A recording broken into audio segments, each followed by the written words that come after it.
Only 9 investigates confronted the president of a condo association accused of violating city ordinance to run the building like a hotel. Unit owners at the Jackson have been complaining to code enforcement officers for 2 years about Airbnb listings they say are disruptive and dangerous. Investigative reporter Carla Ray took those concerns straight to city leaders. There have been more than 4 dozen complaints to code enforcement about short-term rentals here at the Jackson condos over the last 2 years. And of those, 21 have led to initial citations. But that means very little because only repeat offenders make their way in front of the code enforcement board. In the meantime, all those owners have to do is take down the listings to show compliance.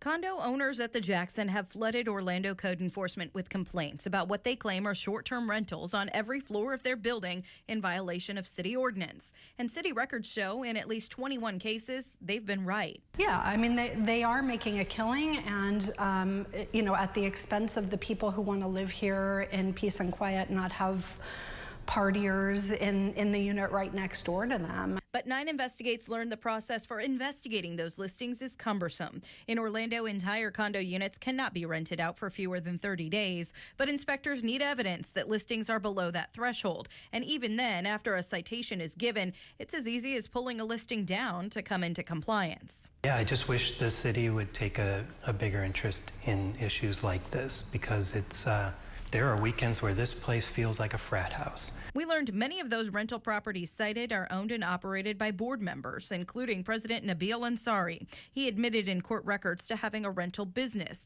and he elaborated on his vision for the Jackson in a letter to unit owners, stating there is still a huge shortage of hotel rooms in downtown Orlando, and it's hard not to see that market inefficiency and want to capitalize on it. Stating even though short-term rentals under 30 days are against city ordinances and punishable civilly by fine, they also do not violate any laws and are not illegal in the figurative meaning of the word.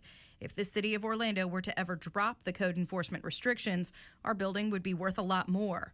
We took that letter to code enforcement leaders. They feel like the city is not doing enough to enforce its own rules. What would you say to them?